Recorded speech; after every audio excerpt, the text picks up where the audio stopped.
Hello and welcome to News Now. I am Omobolanle Adeshui. The National Security Advisor, Babagana Munguno, said 52 cases of electoral violence have been recorded in 22 states in 1 month. This was as he warned political parties to caution its officials and supporters, noting that perpetrators would not be spared. Munguno gave the warning during an emergency meeting of the Interagency Consultative Committee on Election Security on Friday. The NSA said President Muhammadu Buhari was committed to ensuring a free and fair election. Hence, a directive has been given to the security agencies to be on guard to avert any attack and arrest perpetrators. Speaking at the event, the chairman of the Independent National Electoral Commission, INEC, Mahmoud Yakubu, stated that the uncollected 65,699 permanent voters' cards burnt in its office in Ogun State would be replaced and its staff would be relocated. The presidential candidate of the People's Democratic Party, PDP, has said that if elected president of Nigeria in 2023, he will reactivate the Economic Community of West African States Monitoring Group, ECOMOG, to help tackle the insecurity that has been bedeviling the country. Atiku stated this in Abuja on Friday. According to the former vice president, the ECOMOG will ensure the adequate patrol of Nigeria's borders as to keep foreign terrorists and other criminals from entering and disturbing the nation's peace.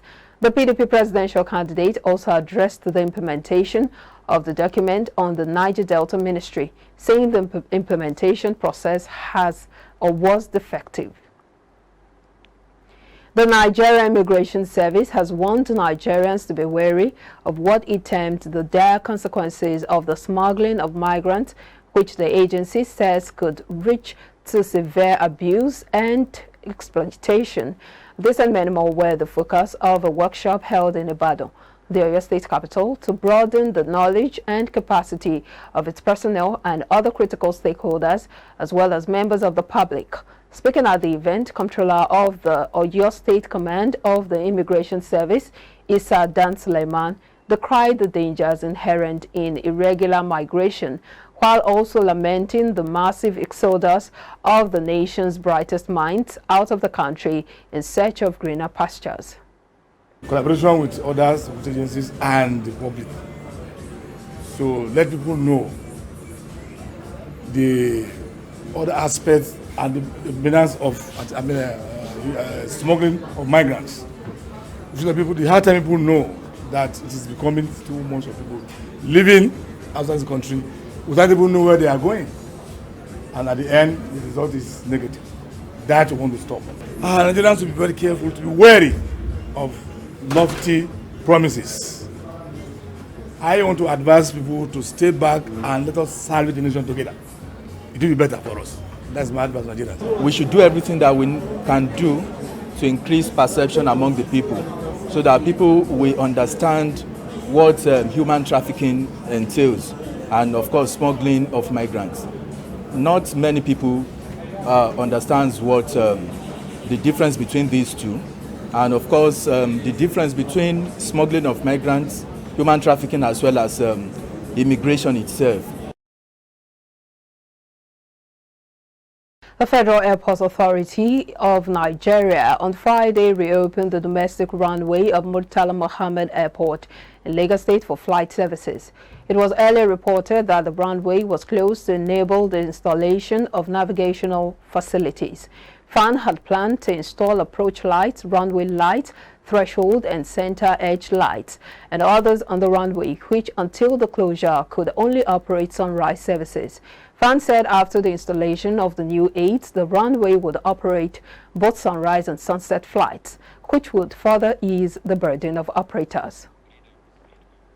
And now to the Africa scene. In Ethiopia, the Tigray rebel authorities denied claims made this Friday by the Ethiopian government that 70% of the Tigray region is now under the control of the federal army. The exchange marked a clear resurgence of tension between the two sides just over a week after the government and the Tigray People's Liberation Front rebels reached an agreement to end their bitter 2-year conflict. Talks are still underway in Nairobi, Kenya, on the implementation of the agreement, including the disarmament of the rebels, the restoration of federal authority in Tigray, and the delivery of aid. Humanitarian aid is reported to be flowing into Tigray like never before. Again, this is an assertion by the Ethiopian government, which is denied on condition of anonymity by humanitarian workers on the ground. According to them, the situation has been the same since this summer, and nothing is moving. Redwan Hussein, the National Security Advisor to Prime Minister Abiy Ahmed, said on Friday morning that 70% of Tigray is under the control of ENDF, the Ethiopian National Defense Force. To the foreign scene now, where Russia's military said on Friday it had completed its withdrawal from Kherson, a lightning-fast retreat of tens of thousands of troops across the Dnipro River in the south of Ukraine. Russian Defense Minister Sergei Shoigu said one of the President Vladimir Putin's closest allies on Wednesday ordered troops to leave Kherson in a pullout that allows Ukrainian forces to move closer to Crimea, which Russia annexed in 2014. Russia's defense ministry said all Russian forces and equipment had been transferred to the eastern bank of Dnipro. It said the withdrawal was completed by 5 a.m. Moscow time on Friday. And Israel's President Isaac Herzog announced Friday he will invite Benjamin Netanyahu to form Israel's next government, paving the way for him to take the country's top job for a record sixth time and extend his record as the nation's longest-serving leader. Herzog will officially issue the mandate to Netanyahu on Sunday, he said. Herzog announced after meeting with all the factions in parliament, the Knesset, to ask whom they would back for prime minister.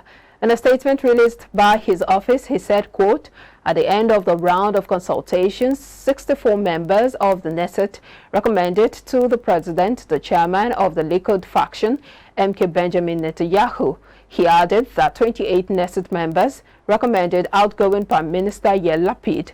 The same number chose not to recommend anyone. Herzog will meet with Netanyahu at the president's residence on Sunday to formally give him the mandate. Under Israeli law, Netanyahu will then have 28 days to form a new government, with the possibility of a 14-day extension if required. We'll go on a commercial break now. When we come back, entertainment news.